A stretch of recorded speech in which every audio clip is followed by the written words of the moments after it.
Ladies and gentlemen, the theme for this session, Session 6, is cooperation and networking. Our first speaker, Admiral Williamson, joins us today as the former commander of Standing NATO Maritime Group 2, a command whose success is built on cooperation and networking, and one he only relinquished in July this year. Please welcome Admiral Williamson as he provides his view from the bridge wing, building partnerships and strengthening cooperation. Admiral. Thank you so much, and thank you for being here late on a Wednesday afternoon. We discussed earlier, we'll try and make this go as long as possible so you can get to out in town tonight.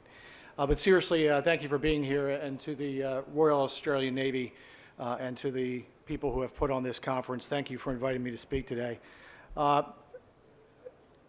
I am Rear Admiral Brad Williamson, and I am currently the Commandant of the Joint Forces Staff College in Norfolk, Virginia in the United States. But I'm here to speak to you about my previous job as the Commander of Standing NATO Maritime Group 2. That experience, along with other experiences I've had in both South America, Europe, and Asia, interacting with other navies, hopefully will allow me to perhaps provide some insight to you about what I think actually works at sea in trying to build cooperation. I would like to welcome Admiral Del Rio if he's here. Admiral Del Rio was the Spanish admiral who I relieved of command of Standing NATO Maritime Group 2. And there he is. Admiral, thank you. NATO's 4 standing NATO maritime groups provide the alliance with a ready and capable force to execute alliance missions, interact with alliance and partner nations' navies, and conduct visits to interact with civilian and military leaders. As a commander of Standing NATO Maritime Group 2, I was able to sail in the Mediterranean, the Baltic, the Black Sea, the North Sea, and conduct 2 transatlantic crossings to operate in Canadian and U.S. waters. I operated a total of 32 participating units within my group, with a maximum of 11 at one time, which was comprised of 10 ships and 1 submarine. During that time, we executed 8 major exercises on both the North American side of the Atlantic and in the Baltic and in the Black Sea and in the Mediterranean. And we conducted 10 passing exercises with both NATO and partner nations. Those were both planned and executed by my staff and the staffs of the respective nations that participated in those exercises. We also did 32 peer-side engagements with military and civilian leaders in 18 nations across the NATO AOR. Hopefully what we learned is what is important in developing cooperation, and also hopefully we identify the roadblocks to cooperation and how we might overcome them. As Vice Admiral Barrett so thoughtfully stated yesterday, cooperation is a must today. It's not an option. And for all of us, we need to make sure we understand how best to work together in order to address the maritime challenges we will undoubtedly face in the future. So today, I'd like to briefly discuss the building blocks for success and how we might build partnerships and strengthen cooperation. The maritime challenges of today and those we'll face in the future demand the ability of naval units from multiple nations to be able to work together to achieve success. Successful interactions between navies at sea are built in advance through exercises and planned engagements that develop the requisite skills that may be called upon when real-world situations dictate. Successful interaction relies on developing some of the key building blocks of operations, namely individual unit competence, common procedures, integrated technology, robust interoperability training, and when working in real-world operations or when conducting exercises with the intent of assuring allies and partners or dissuading potential adversaries, interactions must also have a unified message regarding the nature and purpose of the operation or exercise. While the requirements for successful operations and exercises are well understood, the realities of diverse acquisition systems, languages, national procedures, national priorities make building partnerships and developing cooperation more complex. One of the key elements for successful engagements is affording on-scene commanders great leeway in the development of the interaction within a broadly defined set of guidelines. By doing so, Commanders may review the key building blocks I discussed in order to ensure that the best interaction possible is achieved. When interactions are developed at too high a level, they usually do not fully account for the roadblocks associated with the successful operations and therefore lead to programs that are not executable in the manner desired. Allowing on-scene commanders to develop operational or exercise programs with the implicit and explicit support of their superior commanders allows the flexibility required to ensure the best possible program is developed. In short, if we truly value cooperation, then it needs to be a mission, not just as an action. It needs to be like anti-air warfare or anti-submarine warfare. If we want to engage partners, then we need to engage them. If we want to cooperate, then we need to cooperate. Too often, we do not fully commit to these as priorities within our other missions. So we need to be able to say today's mission is cooperation and hold ourselves accountable as to how we will perform. The first building block is for success is individual unit competence. Units participating with one another must possess the essential skills to be ready for integration with other units. This does not mean, and I repeat, this does not mean that all units need to possess the same capabilities. I operated within my group with a flagship that was a U.S. cruiser and operated with patrol vessels from Bulgaria and Romania. So they don't have to be like units. You just have to be able to operate the units at their full level of capacity. Differences in national mission sets and priorities will always mean that variance in inherent platform capabilities exist. The imperative is to ensure that the unit is capable and prepared to operate to the extent of its inherent capabilities in a professional and robust manner. Where material and/or personal limitations preclude the full use of these capabilities, it should be communicated to all units involved and commanders as the plan is developed. The second building block is the use of common procedures. Within NATO, we know this, and we've developed TTPs and doctrine that's well established. But the use of common procedures is the linchpin of successful integration. Could I go to the next slide, please? Oh, I have it here. The use of common procedures is the linchpin of successful integration. Inherent technological and other impediments can be greatly overcome by ensuring a detailed understanding of common procedures is instilled across operating units. In some cases, as I said, these already exist. In other cases, they need to be developed for specific exercises or operations. In any case, they must be present, agreed upon, trained to, and if required, updated to ensure each unit is operating from a mutually understood set of procedures. Again, as Admiral Barrett stated in his opening remarks, technology can be very helpful, but very often I find it is used to exclude those who cannot, quote, get into the net. So the third building block is developing and utilizing integrated technology. Installed systems for integrating units should be used to the greatest extent possible. Links, chat rooms, and other automated systems for the near real-time exchange of information between units allows for the best integration of information across units. Still, while interoperable communications and automatic data transfer systems certainly make the sharing of critical information easier and more reliable, lack of these systems cannot be used as one of the roadblocks for integration and cooperation. If I did that within my group, about half the time, half the units would have not been participating in the events in which we were involved. So you have to figure out how to get those other units that may not be on Link 16 or NSWIN in NATO's case, and how you're going to get them to be part of the team. That building of that cooperation and bringing them into the team has to be of equal importance, and in some cases of in greater importance than the mission you're trying to accomplish, whether it be ASW or AEW, whatever it is, especially when we're involved in training events. Commanders and individual units must understand the capabilities and limitations of other units and ensure that communication and other paths for information flow are utilized to bring each unit into the team.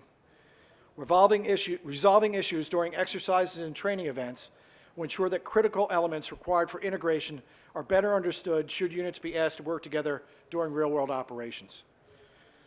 I'll leave you with a quote here from George Bernard Shaw. He said, "The single biggest problem in communication is the illusion that it has taken place."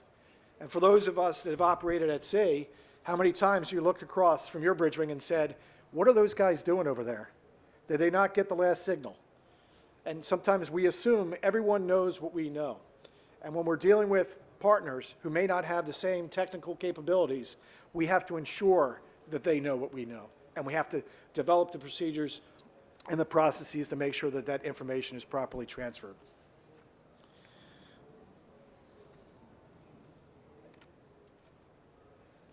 The fourth building block is the conduct of robust interoperability training. Operating together in robust multi-warfare exercises provides the critical training required to build common understanding of procedures and of one another's capabilities.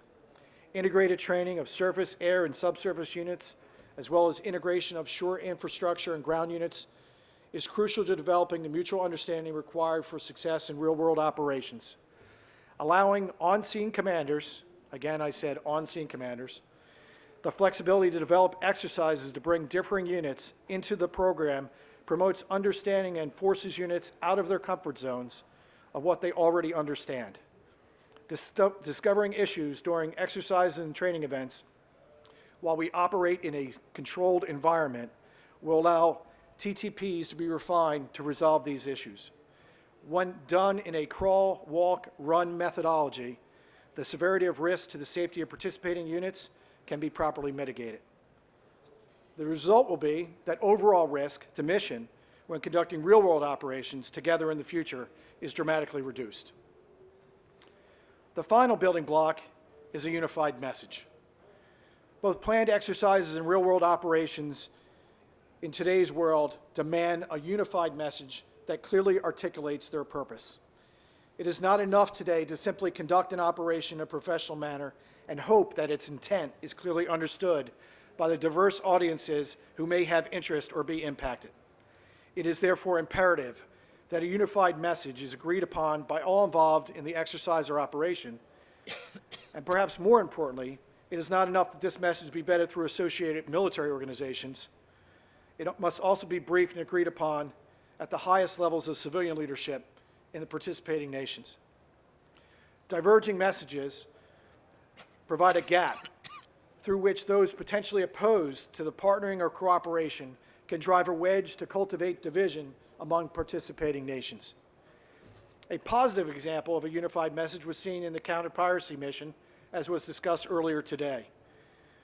That common message allowed naval units from a diverse group of nations to come together on a common theme to dramatically reduce piracy in the Indian Ocean and Gulf of Aden. Too often, though, we operate together but have differing purposes that convolute our message. In summary, while myriad issues exist that restrain our ability to build partnerships and strengthen cooperation, we cannot use them as roadblocks to prevent developing the building blocks of operational success required to operate together at sea. As mariners and Navy personnel, we will always have more in common with one another than those who do not know what it means to operate at sea. We must make cooperation a primary mission. It needs to be a priority, and we cannot discount units, again, who cannot get up on the net. We must work together at every opportunity to develop common understanding that will allow us to work together seamlessly in real-world operations to which our national leaders assign us. Our success will be dictated by the individual unit competence, common procedures, integrated technology, and robust interoperability training we have conducted in advance, and they will bolster us with a unified message about what our mission and operation are. Thank you.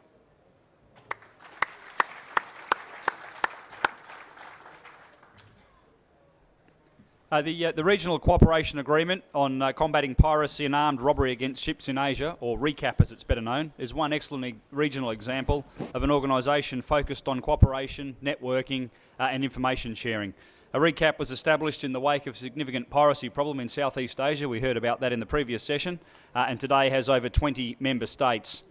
After a 30-year career in the Japanese Department of Foreign Affairs, Mr. Yoshihisa Endo joins us today as the Executive Director of ReCAAP and has kindly offered to provide his views on the organisation on the occasion of its 10th anniversary.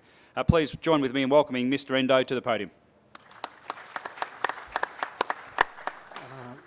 Thank you, Commodore Mr. Leavy, for your kind introduction, which is more than I deserve.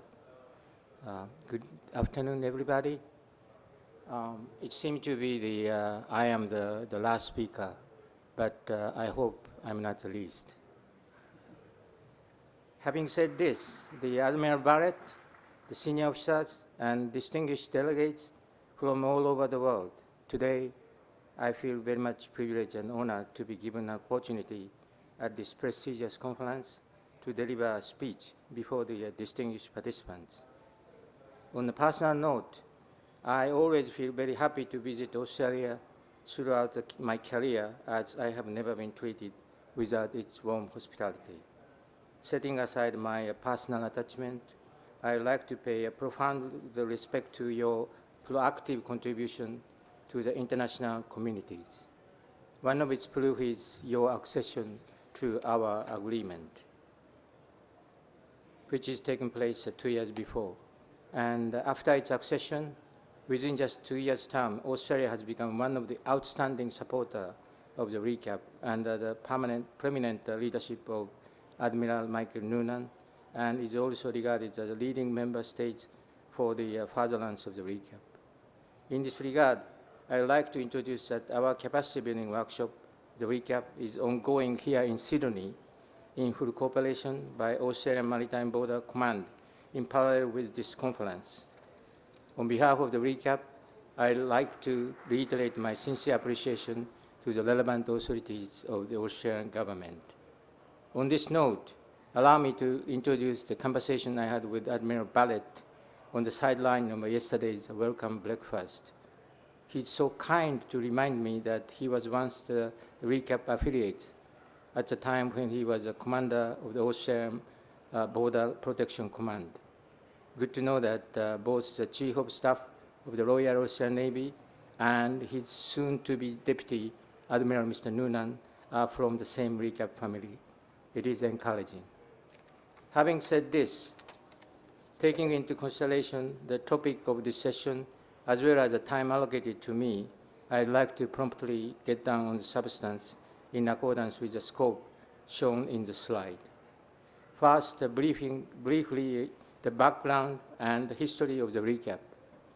Way back in 1990s, there were concerns in piracy and armed robbery against ships in Straits of Malacca and Singapore.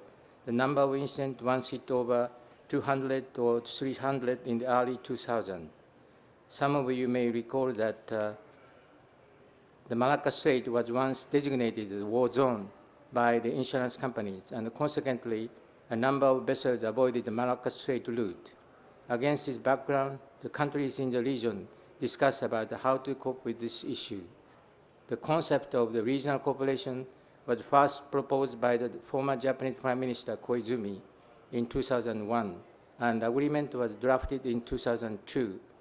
Through the lengthy negotiation, the ReCAAP agreement came into force in 2006.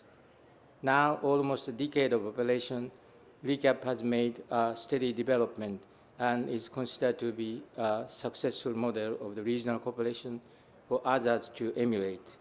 The membership has also expanded from the original 14 Asian countries to 20 countries, which includes 4 European countries plus Australia and the United States latest.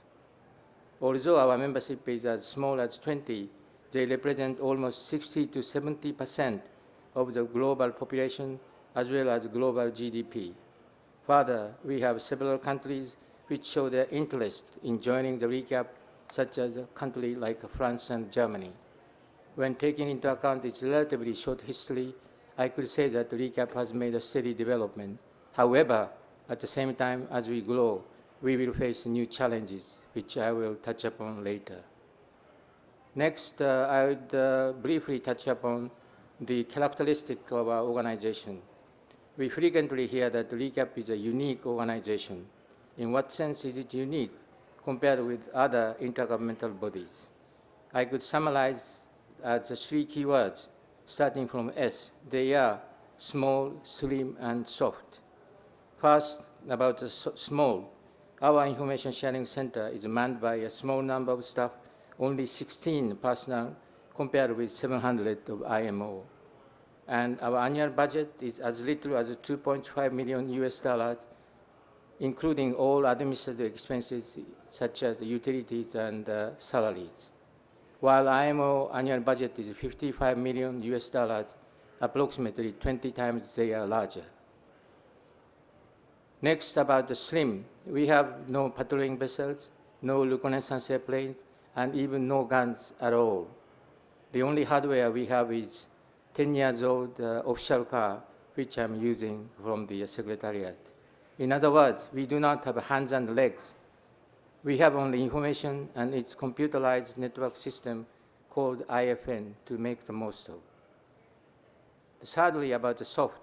As in our agreement, we do not impose legally binding duties, no law enforcement on our members, with due respect to their sovereignty. We expect and encourage them to volunteer actions. 3 words seem to give us a key for the ReCAAP, if any. Against this background, let me explain the key feature of the ReCAAP mechanism, namely the creation of the focal points. Under the ReCAAP agreement, each ReCAAP signatory designates the focal points. Focal points have several important roles. It looks similar to a sort of point of contact, but its role is much wider and heavier. The first is to manage piracy and armed robbery incidents within its territorial waters and jurisdictions, to act as an external point of information exchange among the ReCAAP focal point and with the ReCAAP ISC, to facilitate its country's law enforcement activities, and to coordinate surveillance and enforcement for piracy and armed robbery with neighboring focal points. This slide shows the various roles to be played by our focal point in a graphic manner. All the stakeholders in each of contracting parties are supposed to be under coordination by the designated focal points, whereby reception of piracy information could lead to actual rescue instantly and smoothly. Then how the information is shared? Yes, the communication system used by us is a web-based a secure network on 24/7 basis called Information Network System, IFN. Under this innovative mechanism incorporating the focal point system, what are the major activities of our organization? Talking about the 3 pillars of ReCAAP activities, these are information sharing, capacity building, and cooperative arrangement. Let me briefly explain the 3 key pillars.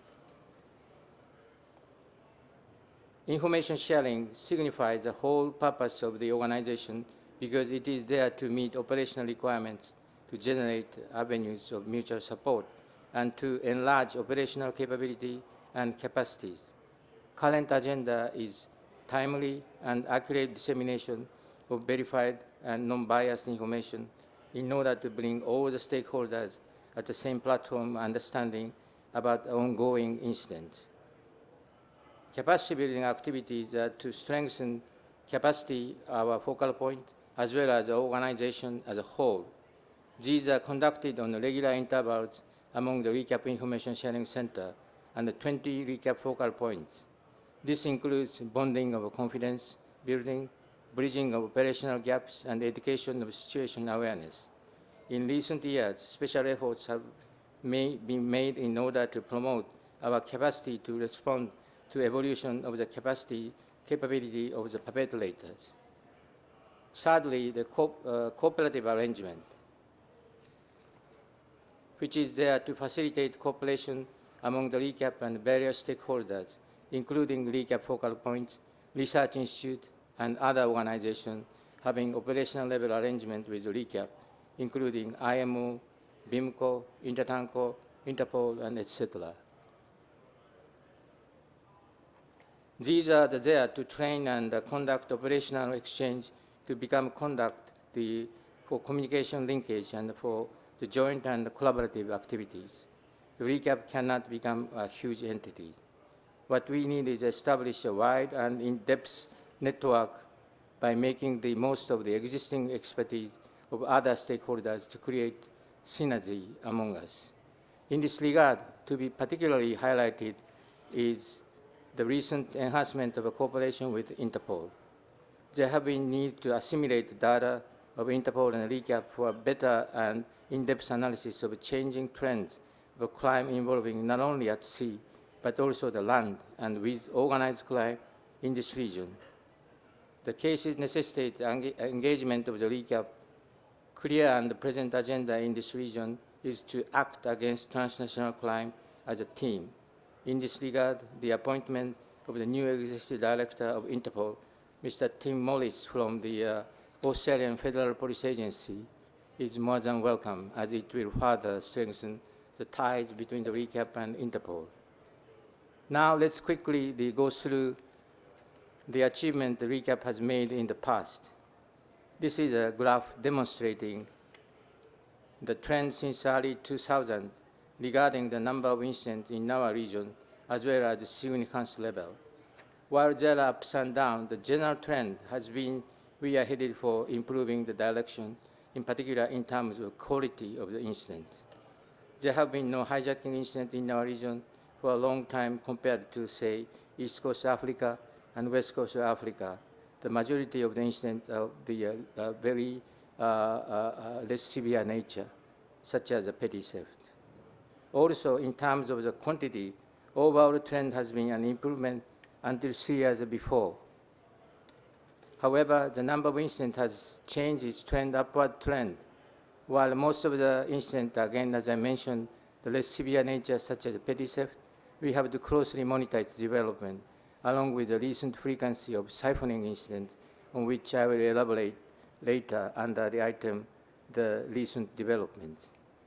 In relation to the alarmist report on the increase of the number of incidents, allow me to emphasize that we have to analyze the incident from not only a quantitative perspective, but also qualitative aspect. The graph shows that the majority of our incidents is constantly of less significant and petty theft nature. Based upon the assessment on both aspects, the overall situation the last 10 years in our region is regarded in positive manner. The next is expansion of external engagement.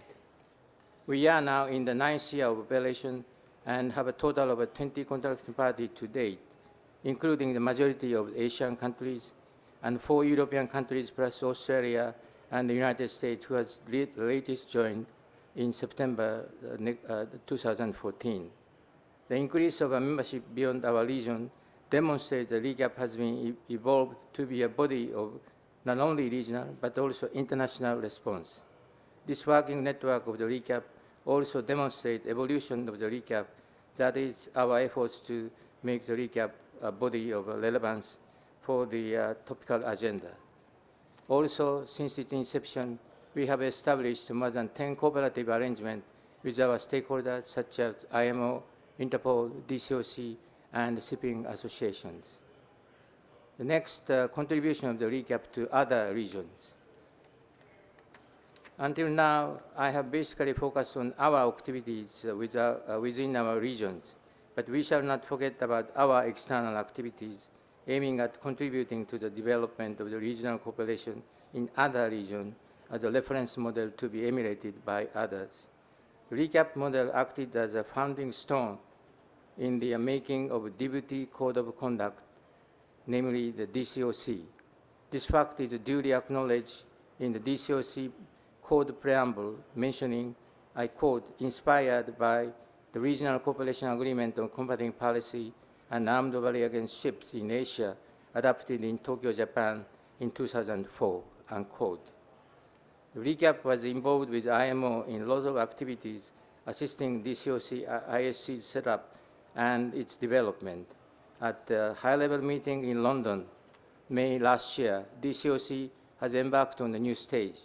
At the start of a new stage of DCOC, it is noted that the DCOC has emulated again the governance of the ReCAAP model, such as the creation of the Secretariat, the Governing Council, and the decision-making procedures. Next, on recent developments. in our region to be highlighted. First is the emergence of the frequency of siphoning incidents in our region, which I have briefly touched upon in the context of our achievement. The siphoning of ship fuel is not a new trend, but the frequency of such incidents has escalated since April 2014. A total of 15 incidents of siphoning of ship fuel had been reported on board oil tankers in Asia 2014, of which 12 incidents of siphoning were carried out and 3 incidents were not successful. The ReCAAP ISC carried out detailed analysis and produced 2 special reports on the increasing number of incidents of the oil siphoning in the region. This year, the number of successful siphoning incidents has reached a figure of 8 until June 2015. The ReCAAP is working with our partners such as Rajatoranam School of Institute of Study, Information Fusion Center, and private industries on the project of devising a guideline on actions to avoid the siphoning in this region, which will be released shortly. Also, the frequency of these incidents have triggered positive response on the side of stakeholders such as the coastal state authorities and regional and international organizations. In addressing the challenge, the stakeholders in our region with shared determination that we shall continue to make efforts to make the sea in Asia safe by establishing a cooperative mechanism among the stakeholders, such as strengthening the patrolling of the law enforcement agency, promoting cooperation among the relevant international organizations, like the one between the ReCAAP and Interpol, which I have touched upon previous the chapter. And one of the latest successful cases owing to these enhanced cooperation is the one involving Australian Air Force, which reconnaissance airplane first detected the vessel in question, and its notice resulted in the rescue of the tanker and its crew and arrest of the perpetrators. In the course of this year, some media releases regarding the situation in Asia have given rise to the negative perception on our situation as well as on the role of the ReCAAP. Specifically, this has manifested itself by asserting that ReCAAP is downplaying the number of attacks through its classification system, or the ReCAAP is placing the blame on others, or the ReCAAP is lacking of the cooperation with others. These unjustifiable assertions shall not have gone unnoticed, as they are founded by any means. Therefore, on the occasion of the April ReCAAP Annual Policy and Silver Conference held in Singapore, where the many our stakeholders, representatives from shipping associations, including those who are criticizing the ReCAAP, an international organization, law enforcement agency gathered to comprehensively address these important cases. In the spirit of accountability and cooperation, the ReCAAP has appealed that we stand ready to make a strong argument based upon our factual and objective data to demonstrate the validity of our reporting methodologies. Further, on this occasion, there can be no better testament in support of the role of the ReCAAP to statements arising from the various experts, the stakeholders such as IMO, Interpol, and the United Nations, who have reached their own favorable views of the ReCAAP's role based upon their objective and non-biased basis. Our responses against those allegations have basically been well received. Since then, we have not seen so many media reports to that effect. I am pleased to know that in its joint statement, Asia Shipowners Forum, ASF, is appreciative of the recent all-out efforts taken by the ReCAAP in addressing these issues and welcomed our action together with several Asian shipping associations. On this note, last week, there was a memorable visit taken place by IMO Secretary General Mr. Sekimizu to our new office. It was an honorable occasion to receive the head of an esteemed maritime international organization at our office. In the course of visit, we had a useful and indicative and encouraging meeting with him. Followed by this meeting, after his return to IMO in London, he loaded an extremely commendable article to his blog on the IMO website. He expressed his high appreciation for what ReCAAP has done for the safe navigation in Asia, as well as high expectation on what we are headed for. He encouraged ReCAAP to play a central role to address the various challenges in the Asian region. We take it as endorsement and blessing made by the head of the global, paramount, and objective organization for our activities taking place to date and our future course of action. I consider that his impressive remarks are the most valid counter-argument against those groundless allegations by a certain interest group. In this sense, we reiterate our special thanks for Mr. Sekimizu's timely visit and IMO Secretariat. Now we are approaching the final chapter, the future of the ReCAAP. While there have been challenges and agendas for us to overcome over the last 9 years, thanks to the strong support of our members and our stakeholders, we have made good developments, and we will be able to celebrate our 10th anniversary in 2016. The member states have initiated intensive discussions about the future of the ReCAAP for another decade. In this regard, we have organized 2 additional sessions among the governors, both in December last year and in November this year. The discussion would be gone towards the 10th Governing Council next year, where we expect to agree upon the message at higher level, showing the future course of the action of the ReCAAP, so that the ReCAAP could further be developed to be a body of strong relevance to the regional and international maritime communities. To date, there is a broad consensus among the governors on our goal in another 10 years that ReCAAP should be headed for a center of excellence in the field of information sharing, and that ReCAAP shall be looked upon as a reliable, dependable, and capable partners. ReCAAP is moving forward towards our shared objective, namely to make the sea in Asia safe. The specific agendas involve such endeavors as closer collaboration with law enforcement agencies, cooperation with like-minded organizations, and cooperation with the maritime community, expanding network with other stakeholders in recognition of the difficulties in the course of our endeavors to our ambitious but ultimate goal, namely the Center of Excellence in the field of information sharing. In concluding my presentation, and on behalf of the ReCAAP ISC, I'd like to reiterate our sincere thanks to the organizer for giving me an honorable occasion to speak before the distinguished guests. Last but not least, I shall not forget mentioning my hearty gratitude for the excellent arrangement and hospitality extended to us by the organizer, as well as the people of one of the most beautiful cities in the world, Sydney. Having said this, I believe that I will observe the time limit, and thank you for your time and attention, and among others, patience. Thank you.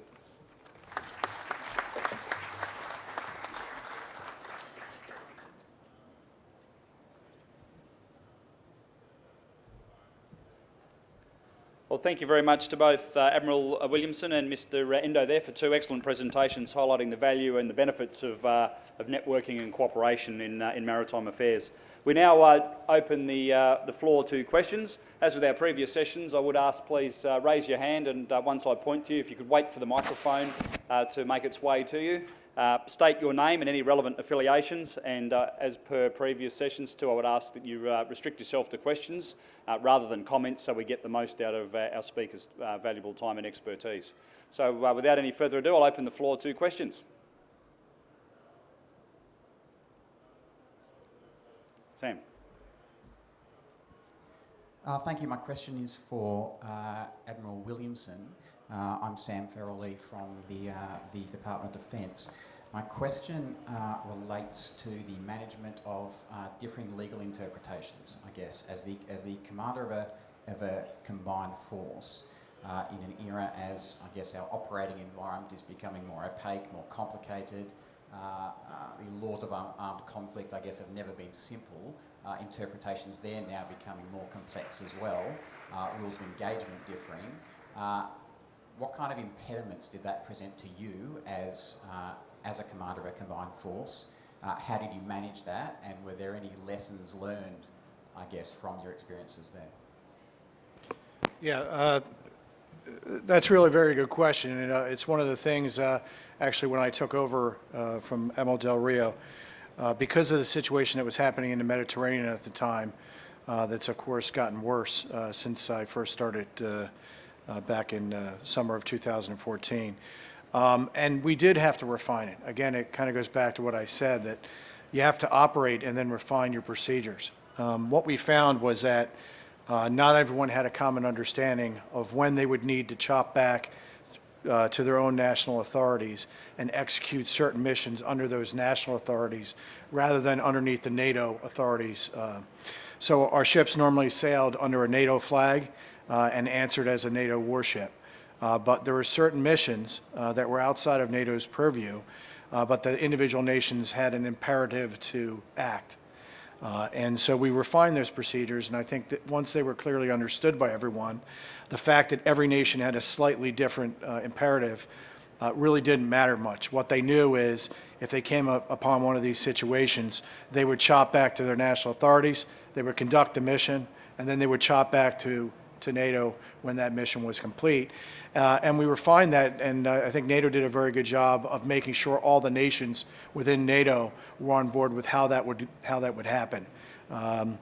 As far as ROE goes, the same thing applies. Now, we never were in a situation where we had to exercise that, but we certainly, because of the previous incident, we went through that and made sure everyone had a common understanding of how NATO would respond and what they would need to do if they had to respond under national ROEs.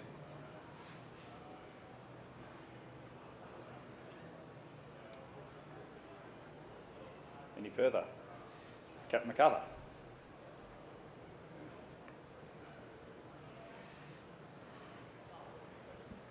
Again, a question for Admiral Williamson. It's no secret that the way that we operate with Australian forces operate with, for example, Southeast Asian navies, or let's call them ASEAN navies, we continuously have this challenge with interoperability. Now, noting what your comments this afternoon and your experiences, just by necessity, operating with NATO forces, operating in NATO forces must have a degree of interoperability. What type of, or what say, three key recommendations or advice would you give to us and ASEAN navies as we try collectively to improve our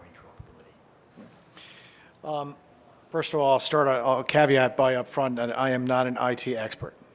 But at sea, if you can have one common system, and for us it was our NSWAN chat capability that not all of our units had, even when they were part of the groups, because of the time and the cost involved. But when we were able to get that on board the units and everyone was able to come up in the chat room, it really allowed for much better coordination of the units. The second thing is the use of LNOs. And I think we underestimate especially when we're trying to cooperate with the navies that we don't often interact with. That if we can afford to send an LNO, and that doesn't mean the guy or gal that's in your wardroom that you can do without. It means sending one of your really good people over to that other unit and letting them help you coordinate their activities as part of the team. I think that it goes a long way. And to bring one of their people onto your unit, whatever unit that may be. Using LNOs in a well thought out way can really contribute to the common understanding of all the units operating together. And then I'd say the third one is just understanding that maybe they're not going to get that information. And then asking the hard question as commanders down the chain of command, how are we making sure that that unit that's not up in the link, that isn't getting record message traffic, how are we getting them the information, and are we sure they have it?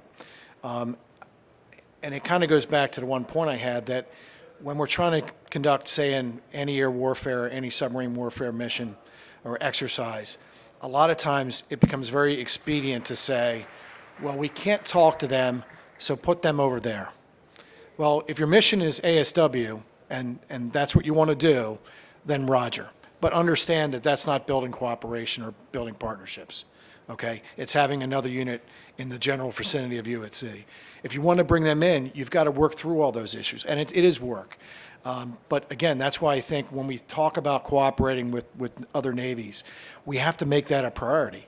And during our exercises, we have to figure out how to get them in as part of the team so that when we call on that nation to be part of a coalition in a real-world situation, it's not the first time we figured all those issues out. So yeah, it takes a lot of hard work, and a lot of times we don't want to do that hard work because in the exercise and the mission at hand, it's expedient to just kind of move on without them. And I would urge us not to do that. Did that get to it? Yeah, okay. Question for Mr. Endo.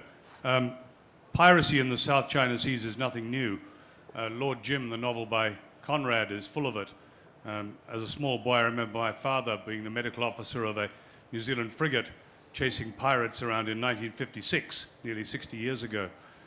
Who are these pirates? Are they the same traditional family-based intergenerational pirates of generations ago, or are these transnational criminals being funded from elsewhere? And what's happening to those of them that we're catching? What national jurisdictions have the power to detain and punish them? Thank you for your questions. The first one is, I should say that it's a combination of a traditional and I think a newly arisen emergence. I cannot say the ratio, but nowadays, well, there's still continuous the piracy from the generations, and also we have to mention that there will be the very advanced group, like I mentioned in the siphoning. Behind them, there is we see the background of organized crime, because siphoning the oil and to sell the black market, it's not done by the one person or few person or one family. It shall be done by the very organized and regionally winding expanding the group. And the second question is, excuse me, sir. What are we doing with them when we catch them? Well, I think there is a certain the wall of jurisdiction, of apprehension. Our agreement, as I mentioned, is not something to obligate the members. Well, we expect for them to take a voluntary action. So this, the judicial, which is closely related to sovereignty, like the prosecuting the perpetrators. I think there are certain the wall existing, but still nevertheless our member states have made the steady efforts to make it very practical for them to be able to prosecute. And I think in a sense that a steady development is taking place, but not all the cases we are able to lead to the prosecution, like the one you caught, arrested, if it's the nationality of the neighboring nation, whether we are able to hand over this, perpetrators. That is a very difficult question, I think. Thank you.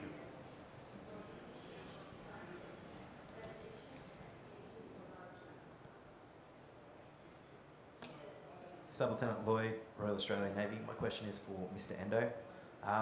So from what I can appreciate from your presentation, ReCAAP has been a firm pioneer and model for inter-organisational and intergovernmental cooperation for the security and safe navigation from piracy in the Asia region. My question is whether there is any scope in the ReCAAP model to continue that cooperation against other international crimes that occur in the maritime environment in Asia, and not just piracy, for example, such as human trafficking or drug trafficking, and whether or not you see any joint role and responsibility for the maritime powers in combating such crimes as human trafficking in that region. Again, thank you for the questions. The first part is the cooperative, the arrangement with other stakeholders, like the other international organization or the regional, the governmental body, and also the shipping, private shipping association. As I mentioned that we have expanded a large number of cooperative arrangement with those entities. I don't see we have to streamline and to create one huge and multifunctional new setup. Instead of our view is that the expanding and also the making it practical by using those cooperative arrangements, namely the networking. That is, I think, a very practical way for us to further strengthen our capability. And the second question, the mandate. The ReCAAP agreement is stipulate that our mandate is a policy and the Asian region, and whether we shall further embark on the new stage, namely the expansion of the functional and regional mandate, is a matter for us to be discussed toward the 2016, the 10th anniversary, for us to be headed for the next decade. And we have to wait for the discussion taking place among the governors to be coming perhaps the first half of next year. Did I see a question over the back? Sir. Hey, Commodore. My question is for Admiral Williamson. Good to see you again, sir. Heard a lot of good conversations this afternoon about advanced technologies, maritime technologies coming about. Great discussions about nation building or cooperation between services. I'm an exchange officer here. I work with the Naval Technical Bureau. I'm part of the Combat Systems Management Cell. My question is concerning the ability to utilize technology with those capabilities that you discussed for building relationships and capabilities between navies. As we can both appreciate, you know, it costs a lot of money to get ships underway and get sailors underway. Being out here in the Pacific, we utilize you know, various tools to be able to, you know, develop that cooperation. Fleet synthetic training is one of the key tools that we use in the United States Navy to help develop our carrier strike groups. We do fleet synthetic training with Japan, and this year we just had a recently successful fleet synthetic training event called Triton Sim here in Australia. My question is for you, how do you see fleet synthetic training developing that kind of cooperation and building of cooperation between navies, between, the United States, Japan, and Australia? Well, I think I can talk about a little on a broader sense, maybe not specifically on Japan and Australia, but as you know, in the United States, we've run pretty complex exercises in a purely synthetic environment. Bold Alligator, a major amphibious exercise on the East Coast that brought in other nations to participate in that exercise. And, you know, to my comments earlier, by no means should we thwart the process of bringing new technologies in that allow us to integrate people in a broader sense. We just can't, when those things don't exist, though, we can't use that as a reason not to cooperate. And so I think one of the challenges that we have, we being what I'll call potentially more advanced navies, but even within our navies, for example, in the U.S. Navy, it's difficult for us to get all of our ships to be fully interoperable. And so I think when it comes down to investment choices for individual nations, they have to make a decision about, are they going to have a national system, or are they going to have a multinational system or an alliance system? And they probably don't have the resources in most cases to invest in all of those. So in advance, if we get people on the same system at the acquisition level, much like we've done in Joint Strike Fighters, I don't know if I want to use that as the perfect example, but whenever we can do that and get nations on board in a common IT system or a communication system allows us to share information across navies, it obviously provides a huge benefit. But even when we do that, it'll only be for that moment in time as we bring that new system online. And then as technology advances, we'll have gaps and seams again across the units. But again, using synthetic training, again, it can allow a lot of people in a lot of different places to all participate at the same time, as long as those nations are willing to make the investment required to be able to get up into that synthetic environment. As you know, we've encouraged others to do that with us, and I think it provides a lower cost option to conduct some fairly complex training. But there's got to be that resource commitment among the nations. Did that get to it? Yeah, thanks. Okay, any further questions? Yes. Thank you. Jane Chan, RSI Singapore. A question to Mr. Endo. Mr. Endo, you mentioned that as ReCAAP moved towards its 10th anniversary, the development of one of the key developments is to becoming a center of excellence. In real terms, what does it mean to becoming a center of excellence? Do you envisage any changes, perhaps to the setup of ReCAAP, or will there be some refinement of modus operandi, or simply an expansion of membership in that sense? Thank you. Thank you very much for your question. Before answering her question, please make it sure that I didn't ask her to raise that question before me. Well, this is from my capacity of the neutral, non-biased, and objective international organization. So I try to be very, frank with you without biased anything. Well, center of excellence, there are many center of excellence existing in this maritime community.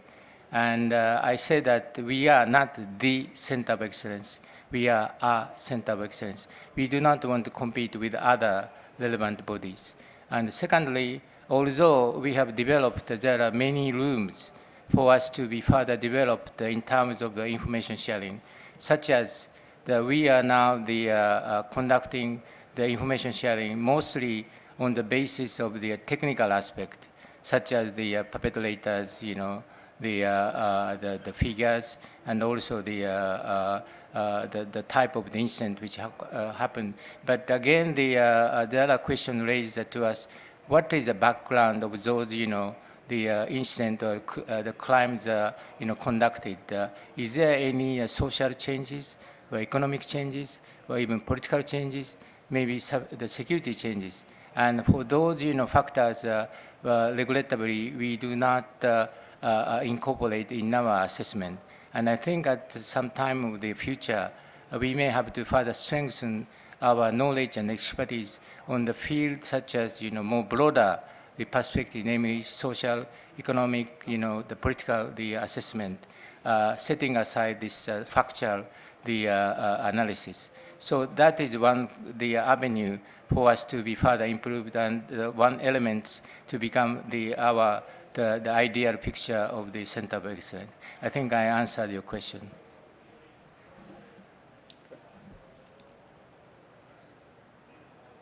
I might just use the moderator's prerogative, if I may, and just build on a question that was asked before, for both of you, if I may, from different perspectives, NATO and the ASEAN side as well. Information exchange has a number of aspects, and one we tend to always focus on is the mechanics of transmitting information from one unit to another, and perhaps translating the language from one to another.